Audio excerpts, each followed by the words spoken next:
guys, welcome back to my channel and welcome to the start of another reading vlog. So I'm gonna say something and you're not gonna believe me because why would you? I've given you no reason to believe me thus far, but I really want to mean it this time. Weekly reading vlogs. Guys, I've been doing a lot of thinking and to be honest, I have been getting back into watching BookTube again, which is something that I hadn't done for a while. I think I got so caught up in my own channel that I forgot how much I actually enjoy watching other people, which makes no sense because it's literally the entire reason I started my own channel. But the more I've been watching my favourites again, the more I've been finding new creators to watch. I realised that my favourite thing to watch is reading vlogs and long reading vlogs, which means most of the time those are weekly reading vlogs or thereabouts. A lot of my favourite creators do weekly reading vlogs, and I mean, when I subscribe to someone, when I watch someone's content, it's because I'm subscribing to them, right? Like them as a person. I enjoy watching their personality, I enjoy listening to them talk about books, there's something about them that clicks. That's what I'm watching, that's what I'm enjoying. So weekly reading vlogs usually give me more time with that person. I feel like they often have a little bit more about their life, so you get to know them a bit better. I don't know, I enjoy them and I also enjoy filming them, but for some reason I can never continue the routine of consistently filming them. But what I'm hoping is now that I am getting back into a routine with YouTube and I'm really enjoying it again, particularly vlogging, I'm hoping that weekly reading vlogs will be something I can do. So we're putting it out there, we're hoping this will keep me accountable and I will be consistent this time. So it is currently Monday the 26th of June when I am starting this vlog and I'm not currently reading anything. I do have quite a few books on my TBR for this week. I mean, not really on my TBR, I'm just in one of those moods at the minute where everything sounds good to me. There are so many books that I want to pick up and I'm finding it really difficult to choose one book to pick up. So I'm trying to allow myself to mood read as much as possible. I don't want to give myself too many like fixed plans because I feel like I'm just getting that feeling at the minute where I look at a specific book and I'm like, you're the one I want to pick up. So if I'm forcing myself to read something else, I'm gonna ruin the enjoyment. But the first book I definitely want to pick up this week is In My Dreams I Hold a Knife by Ashley Winstead. I haven't physically read a thriller in a while now. I've been really enjoying listening to audiobooks for thrillers and there is an audiobook for this which I may well pick up, but there's something about this one that makes me want to read it physically. I don't know what it is. I've heard such amazing things about this book and I feel like it's going to be a quick read and I feel like it's going to be a good twisty thriller, which I'm really craving one of those at the minute. So I think this will be the first one I pick up this week. I believe this only follows 6 friends who go back for like a college reunion, but they all go back with secrets because there was this murder that happened back when they were in college and it remains unsolved, I think, or at least the person who was done for the murder, people don't believe actually did it, something like that. And I believe there's someone on this night who is like hell-bent on the truth coming out, which just sounds like a recipe for fun and chaos and lots of paranoia, lots of distrust. I just love a thriller when you've got multiple characters all with secrets of their own, all trying to hide them from each other, and then like everyone just makes themselves look shady. So yeah, I think this is gonna be the first one I pick up this week. Like I said, I don't know if I'm gonna read it physically or if I am gonna listen to the audiobook. I'll just see how I'm feeling when I do get around to picking it up. Maybe I'll do a bit of both, who knows. And then I have 2 more sort of like cozier reads. The Very Secret Society of Irregular Witches. This one has been on my radar. This one has been on my radar for a while now and I've heard a couple of people speak about it recently saying that it's just this really fun, comforting, charming read, and I feel like that could be the vibe for this week as well after I've read my thriller. So in this one we follow Mika, who's one of the few witches in Britain. She's lived her life by 3 rules. Hide your magic, keep your head down and stay away from other witches. An orphan raised by strangers from a young age, Mika is good at being alone and she doesn't mind it, mostly. But then an unexpected message arrives begging her to travel to the remote and mysterious Nowhere House to teach 3 young witches, and Mika jumps at the chance for a different life. Nowhere House is nothing like she expects and she's quickly tangled up in the lives and secrets of its quirky, caring inhabitants. And with Jamie, the handsome, prickly librarian who would do anything to protect his charges and who sees Mika's arrival as a threat, an irritatingly appealing threat. As Mika finds her feet, the thought of belonging somewhere starts to feel like a real possibility. But magic isn't the only danger in the world and soon Mika will need to decide whether to risk everything to protect the found family she didn't know she was looking for. Honestly, anything with witches in I'm gonna enjoy, and then it just sounds like, yeah, cozy and comforting and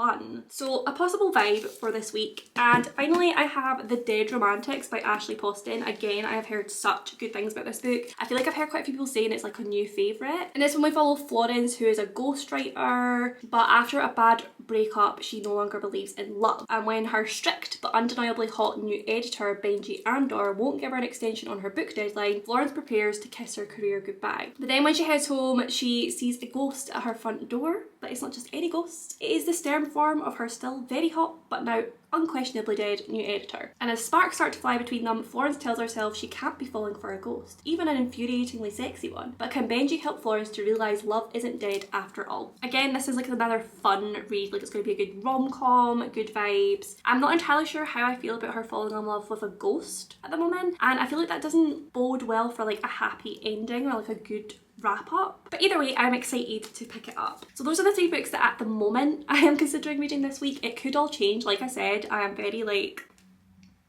erratic at the minute with my reading, and I'm just sort of like allowing myself to pick up whatever the mood decides.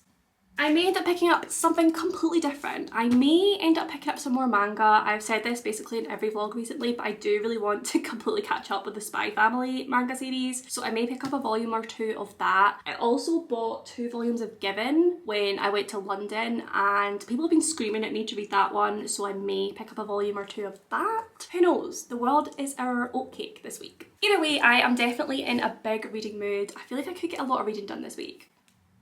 Fingers crossed. I'm not entirely sure if I'm going to read much tonight. Don't know what the plan is yet, to be perfectly honest with you, but I will give you an update when I have one.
Since I last vlogged. I haven't been the most well of bunnies. Just had a little flare up, you know, always fun. But amongst the pain, I did manage to do quite a lot of reading. So I actually ended up finishing In My Dreams I Hold a Knife by Ashley Winstead. And you guys, I love this book. I honestly couldn't put it down. It was such a good distraction while I wasn't feeling well. We followed Jessica, who gets an invitation to the college reunion for her university, Duquette University. And she goes along, sees all of her old friends, all of her little group that she had back in university. But there is one girl missing, Heather, who was one of their best friends who was murdered back when they were in university. And her boyfriend was the one that everyone thought had done it, but the police couldn't convict him because there wasn't enough evidence, and secretly Jessica is still friends with the boyfriend Jack because she believes he's innocent. And while they're at this reunion, Heather's brother Eric comes out of the woodwork, pulls them all away for a little chit chat and tells them that he believes one of them is the murderer, and tonight we're going to find out who. So basically the entire book is split between chapters in the now while they're at this reunion, and then flashbacks every second chapter to their time in university, where we get little snippets of what happened while they were there, little snippets of each of the friends and like what sort of people they were, all the secrets between this friendship group, because there are a lot. My favourite thing about this book is that Jessica is an unreliable narrator, and you guys know my favourite thriller trope is an unreliable narrator. I eat that shit up. At first she was kind of annoying me because she came across like really immature. Everything was about her appearance and her popularity and like one-upping everyone else and like just wanting to not even just fit in but to sort of like beat everyone. But the more that you find out about her throughout the book, I did start to like, she really grew on me and I really sort of like understood why she was the way she was. I also think what helped is I started listening to the audiobook originally while I was doing some diamond painting, which by the way, my new obsession. I've been looking for like a crafty thing to do while I'm listening to audiobooks, like something to like keep my hands busy, and I think I found it.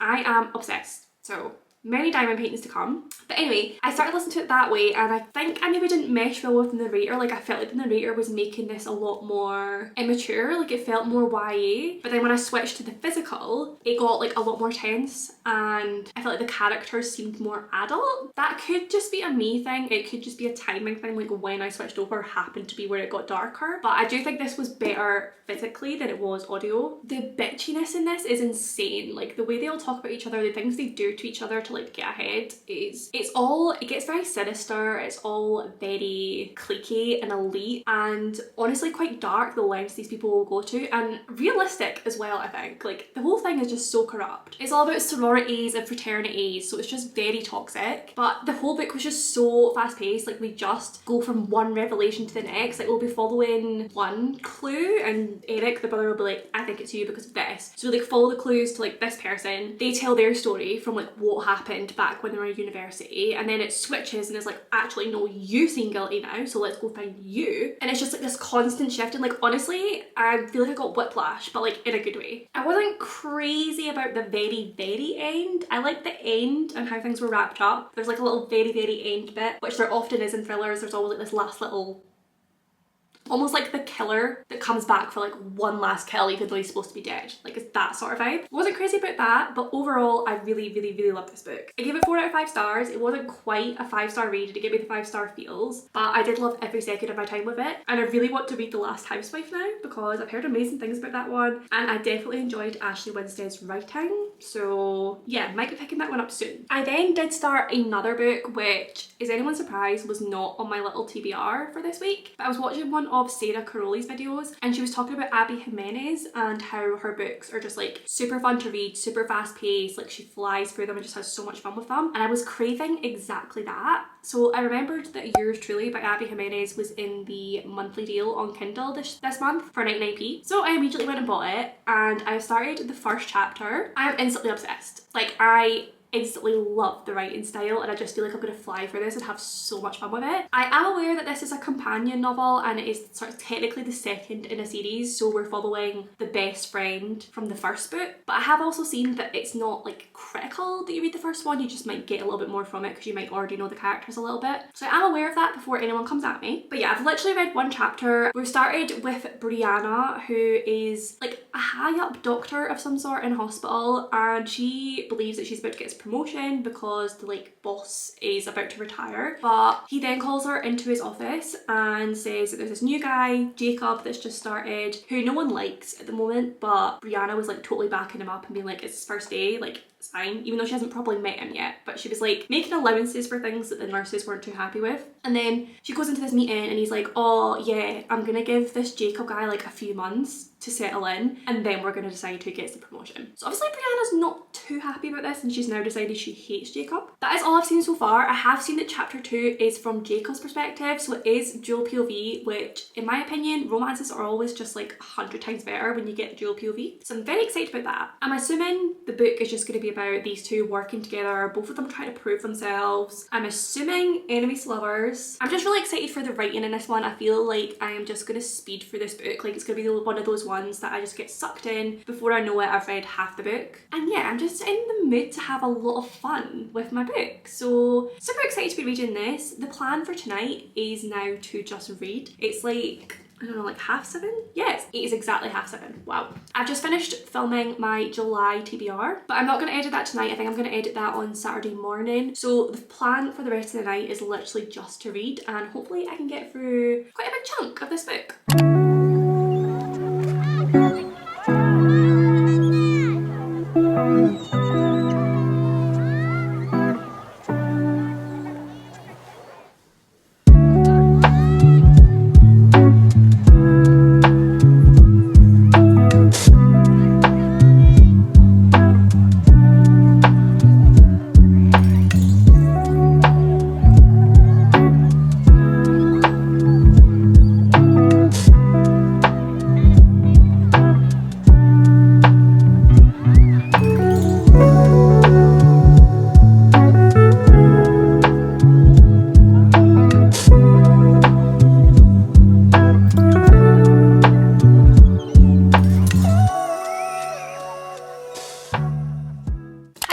Happy Friday. It is just after 5. I have just finished work and I really need to get a wriggle on because I really need to drive back to my hometown and spending the weekend there. But I thought I'd give you just a little bit of a reading update before I do so. I ended up reading a lot of yours truly last night. I got up to... Why do you want me to join the Wi-Fi right now? I got up to 44%, which is page 183, and the book is just over 400 pages. And I am really loving this one. It's not quite as fun and fluffy as I thought. Like it does deal with a lot more like darker, deeper issues, but it is still like a fun, fast-paced romance. But both of our main characters have like a lot to deal with. Brianna's brother suddenly became very ill with an autoimmune disease about a year ago, and his whole life has just been like put on standstill basically. He's in and out of hospital. He needs a kidney donor, otherwise he's just gonna be on like dialysis every day for the rest of his life. So she's dealing with that and like his depression because of it all. And then Jacob, our male character, has like crippling anxiety, and oh my god, I have never read better anxiety rep in my life. Like it is so good, and I love that it's the male character that's going through it. Honestly, the representation is just amazing. I am reading all of this guy's inner thoughts and the way he deals with social situations and the way he thinks about things and plans everything beforehand to try and like avoid any excess anxiety. I have never related to something so much in my life. Like it starts with the little things, like before he goes to a new restaurant he has to check the menu beforehand and know exactly what he's going to order. There's so many other things in this book. I think Abby Jimenez is doing such an amazing job of representing anxiety, generalised anxiety, social anxiety so well. Jacob is honestly the sweetest. I love him so much.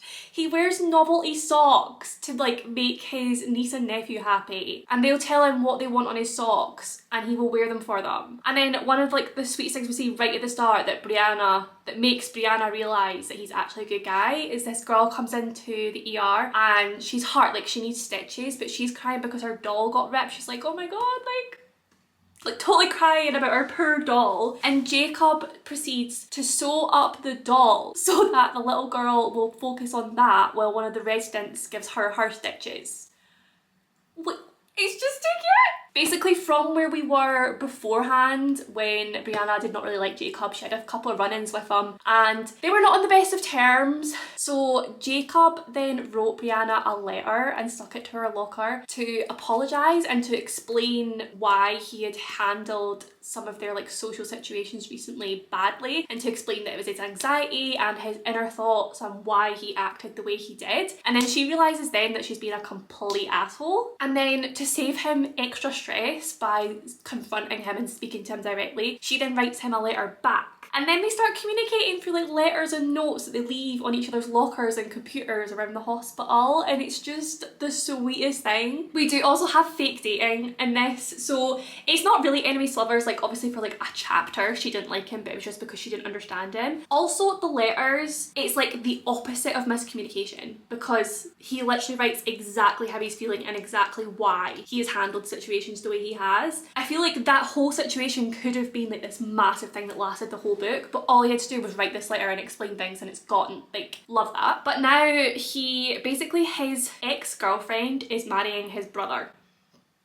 which is a whole situation, but his family are basically looking to him to decide whether they could be happy about it or not, because obviously they're not going to be like supportive if he is miserable. So he just wants everyone to be happy, so he tells his family that he's got a new girlfriend, and then one thing leads to another and the family think that Brianna is his girlfriend, but Brianna ends up agreeing to fake date just through the whole like wedding situation, just to get through it, all the like events and everything surrounding the wedding. So that is where we are at right now. They're doing this whole fake dating thing while they get to know each other better. She has said that she is not in a place to date at the minute because she's just gone through a divorce, so it's strictly friendship, but we all know where this is going and I cannot wait to see it go there. That is my update for now. Really enjoying this one. Absolutely love Abby Jimenez's writing. Really hoping that it is going to continue on this way and I'm going to enjoy the rest of the book. But right now I need to go and go out in that horrible rain that I can see outside and drive for like an hour and 15 minutes to get back home.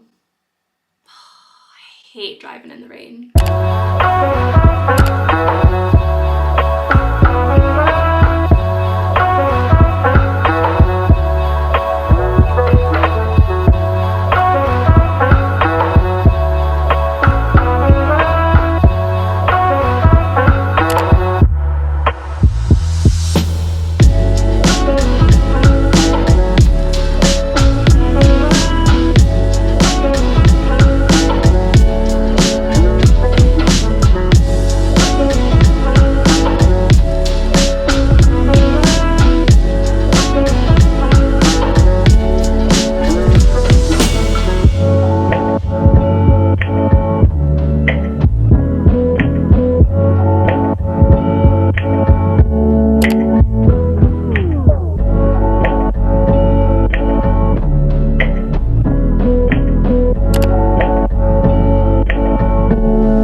I am now back home in Glasgow from visiting my family and friends. I'm still not quite right, like my stomach is really bad at the minute. I don't know what has set it off as bad as it has. So I'm going back to the drawing board in terms of diet and things to try and figure out what the heck is going on. But I did manage to get a lot of reading done. I ended up finishing Yours Truly by Abby Jimenez and I originally gave it 5 stars, but upon reflection I think I may have just gotten a bit like swept up in the ending and gotten a bit too excited. I think I binged the second half of the book in one sitting, and to be honest I could have binged the whole book in one sitting if I'd had time. I was just too busy on the days that I was reading to read for that long. But I am changing my rating to 4 stars. I think I knew that at the time, but I just got a bit excited. I absolutely adored the book. I loved Abby Jimenez's writing. It was so easy to read, so fast paced, and yet so beautiful as well. And I already mentioned this, but the way that she talks about anxiety was just incredible. I've never felt so seen in a book in my life. And the way that both characters were going through their own issues and how that led to miscommunication at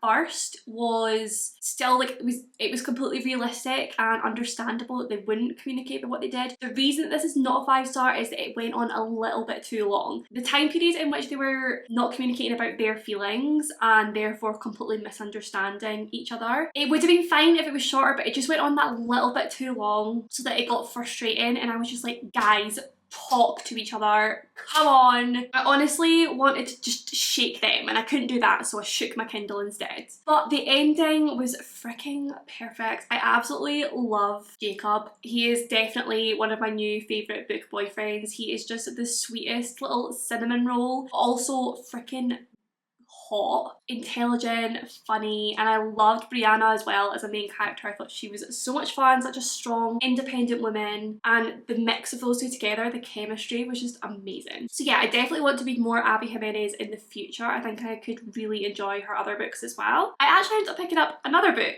in the time since we've last spoke. I picked up The Dead Romantics by Ashley Poston, and I'm currently on page 100 of this, so I've read effectively 100 pages. I'm not entirely sure how I feel about this one at the moment. It's okay, like I don't feel hugely gripped to pick it up, like I'm not constantly thinking about it and just like, oh my god, I need to read more. I'm just sort of like, eh. And this one we're following, I can't even remember her name, Florence. We're following Florence, who is a ghostwriter for this really popular romance novelist, and she is writing the 4th and final book in this book deal that they have with the publishers, but she has just fairly recently had her heart broken by her ex-boyfriend, and she no longer believes in love. So she is really struggling to write this 4th and final book. She's been trying to get extensions for it. She goes to see the editor, and it's a new editor, it's Benji, and she asks for another extension and he just flat out refuses to give it to her. He also doesn't know that she is the ghostwriter for this author. He just thinks that she is her assistant and she needs to go and tell this writer to hurry the F up. So she comes home that night, obviously she's feeling a little bit crap. Her roommate realises the meeting with the editor did not go well and takes her out on the town, and they end up going to a number of bars, but one of the ones they go to is like kind of like a speakeasy where they're doing poetry readings or readings of any kind, and she's just about to stand up and do a reading of her own. This is like perfect for her to get some good vibes for her writing. She can read something out and like feel good about writing again, but when she stands up, someone else stands up, and it just happens to be her arsehole of an ex-boyfriend. So she flees, she goes outside, and who does she meet outside but Benji? Of course, because he's lingering in the alleyway there. They have a little chat and things happen, and then she gets a call to say that her father has passed away, so she ends up going home to sort out funeral arrangements and things with her family, and when she is there, the ghost of Benji shows up at the door. Now, this is all in the blurb. Those are no spoilers there at all, but it's taken 100 pages for us to get to that point. Like, the actual story that this is all supposed to be about, which is these two people working together for her to finish this novel and also to like realise love is real again. It hasn't even started yet and we're 100 pages in. I just feel like there was so much at the start there that like could have been so much more concise, because like I said, I'm not gripped yet. I've just been getting sort of like background information almost. It's just been setting the scene, and I really needed the book to actually like start. So hopefully the rest of the book will be alright, but the book is like, I mean, it's just over 300 pages, so I'm like almost a third of the way through, and I just feel like not much has happened at all. But I really want to love this book, so I really hope that it picks up for me and I enjoy it overall. I'm going to end the reading vlog here. It is been over a week since we started this vlog, so I'm going to end this one and then I'm going to go straight into next week's vlog. But just as a little wrap up, in this vlog I did read In My Dreams I Hold a Knife by Ashley Winstead. I gave this one 4 out of 5 stars, loved it, such a good thriller, such a good setting, really super fast paced and really interesting characters. I then read Yours Truly by Abby Jimenez, which I also gave 4 out of 5 stars. Again, so invested in the characters, absolutely adored the writing style, cannot wait to read more Abby Jimenez. And then I read 100 pages of The Dead Romantics by Ashley Poston, and I will be continuing to read this one in next week's vlog. But I really hope you enjoyed this week's reading vlog. Please let me know what you've been reading over the past week. As always, if you have any book recommendations based off what I've been reading that you think I would like, please do let me know. But if you did enjoy the video, please do give it a big thumbs up, subscribe for more bookish content from me, comment down below with any of your thoughts and feelings. I do reply to every single comment. I love you all, and I'll see you in my next one.